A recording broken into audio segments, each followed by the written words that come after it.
Hello everyone, कैसे हैं आप लोग। अभी हम लोग एक बहुत ही इंपॉर्टेंट नोटिफिकेशन पे चर्चा करने वाले हैं। एसबीआई पीओ का नोटिफिकेशन आउट हो गया है, उसको लेकर क्या क्या खास बातें हैं। बच्चों के मन में बहुत सारे सवाल हैं, उन सवालों के जवाब आपको मिलेंगे इस वीडियो के अंदर। और जैसे कि आप देख पा रहे हैं 2023 का ये आपका नोटिफिकेशन है। वैकेंसीज यहाँ पे अच्छी खासी हैं, 2000 प्लस वैकेंसीज हैं।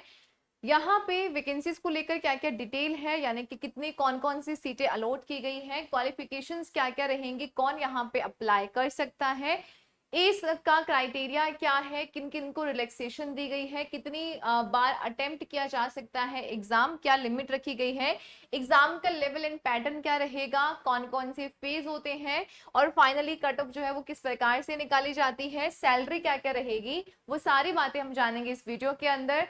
कोशिश करेंगे शॉर्ट एंड स्वीट सा वीडियो हो ताकि आपको एक ही वीडियो के अंदर सारी जानकारी मिल जाए। तो चलिए देखते हैं, बहुत ही इंपॉर्टेंट ये वैकेंसी है और यहाँ पे क्या कुछ रहेगा देख लेते हैं। कल की डेट में एसबीआई के द्वारा यहाँ पे एक नोटिफिकेशन आउट किया गया है पीओ को लेकर। ठीक है, अब यहाँ से हम थोड़ा सा बात कर लेते हैं, थोड़ा सा फास्ट चलने की कोशिश करेंगे। देखिएगा, एक्चुअली ये वाला जो आपका नोटिफिकेशन है पीओ का है, और यहाँ से आपको अगर पीओ में अगर आपका सिलेक्शन हो जाता है तो आपको पूरे इंडिया लेवल में कहीं पे भी आपको पोस्टिंग दी जा सकती है। और ऐसा भी है, ऐसा नहीं है कि आपको पर्टिकुलर स्टेट वाइज इसको फिल करना है, आप इसको कहीं से भी फिल कीजिए। आप चाहे अपने स्टेट अपने डिस्ट्रिक्ट से फिल कीजिए, और यहाँ पे ध्यान रखिएगा आपको कहीं पे भी पोस्टिंग दी जा सकती है। उसके अलावा अगर हम यहाँ से बात करते हैं कि यहाँ पे क्या कुछ रहने वाला है, यहाँ पे कल इसका नोटिफिकेशन निकला था, आज की डेट यानी कि 7 नवंबर से इसके जो फॉर्म है वो भरने शुरू हो जाएंगे। 7 नवंबर से लेकर 23 नवंबर तक इसके फॉर्म फिल किए जाएंगे। तो बहुत इंपॉर्टेंट है, सॉरी 7 अक्टूबर, ठीक है, आपके जो अक्टूबर चल रहा है 7 अक्टूबर से 23 अक्टूबर, मैं यहाँ पे लिख देती हूँ 7 अक्टूबर से लेकर 23 अक्टूबर तक इसके फॉर्म फिल किए जाएंगे।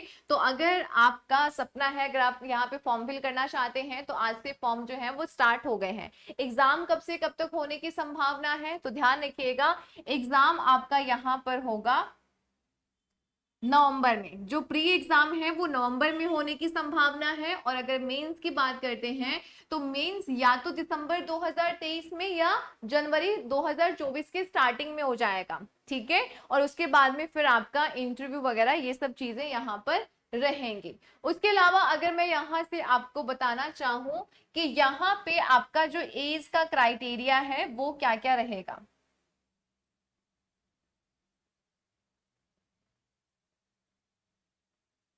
ठीक है, देखिए अगर मैं यहाँ से एज की बात करूँ ना तो लगभग 21 से 30 साल तक अगर आपकी एज है 21 to 30 ईयर, तो आप यहाँ पे अप्लाई कर सकते हैं। इतनी एज वाले यहाँ पे अप्लाई कर सकते हैं। यानी कि अगर आपका जन्म एक कब से कब तक, यहाँ पे लिखा गया है कि अगर आपका जो जन्म है वो 2/4/1993 से पहले का नहीं होना चाहिए, और उसके अलावा बात करें 1 अप्रैल 2002 से मतलब 2002 के बाद का, मतलब अगर आप 1993 के बाद से लेकर 2002 के क्राइटेरिया में आते हैं, इतनी आपकी एज है या इतने में आपका जन्म हुआ है, तो आप यहाँ पे फिल कर सकते हैं। मतलब 21 से 30 ईयर की एज है तो आप डेफिनेटली यहाँ पर जा सकते हैं।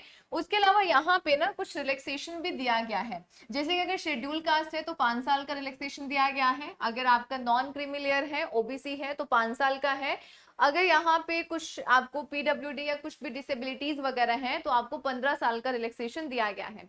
तो यहाँ पे अलग अलग क्राइटेरिया या कैटेगरी वाइज आपको रिलैक्सेशन भी दिया गया है एज को लेकर। अगर हम यहाँ पे और बात करें कि और यहाँ पे क्या क्या इस नोटिफिकेशन के अंदर कहा गया है, तो देखिएगा अब यहाँ से ना मैं सारी इंपॉर्टेंट चीजें बता रही हूँ, उसके अलावा मैं आपको ये टेलीग्राम पे शेयर कर दूंगी तो आप खुद से जाके यहाँ पे देख सकते हैं कि क्या कुछ यहाँ पे खास है। अगर यहाँ से हम बात करते हैं कि कौन कौन सी सीटें, या फिर यहाँ पे टोटल 2000 सीट है। ठीक है, एक मिनट,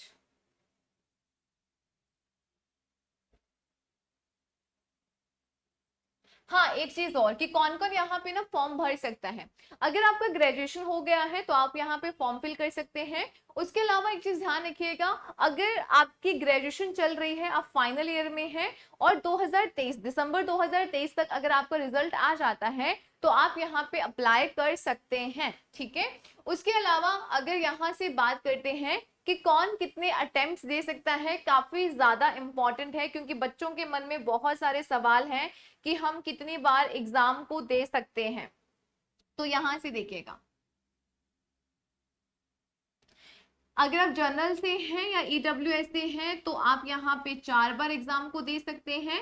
अगर आप जनरल या ईडब्ल्यूएस से हैं तो आप 7 बार अटेम्प्ट कर सकते हैं। ओबीसी से हैं तो 7 टाइम्स आप अटेम्प्ट कर सकते हैं।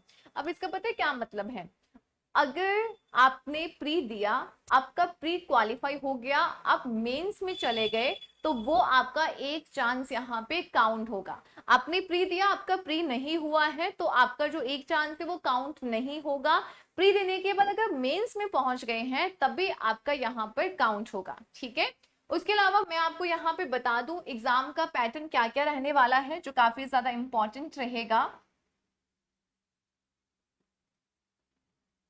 ठीक है। देखिएगा, यहां से हम बात करते हैं, एग्जाम आपका 100 मार्क्स का रहेगा ऑब्जेक्टिव। इसके अंदर आपकी जो नंबर ऑफ क्वेश्चंस हैं वो कितने रहेंगे, 100। इसमें से इंग्लिश आपका रहेगा, फर्स्ट पेपर की बात कर रहे हैं प्री की, 1 घंटे का आपको टाइम मिलेगा। 30 क्वेश्चंस आपको 20 मिनट मिलेंगे। आपका मैथ्स और रीजनिंग यहाँ पे 35 क्वेश्चन है जिसके लिए आपको 20 मिनट दिए जाएंगे।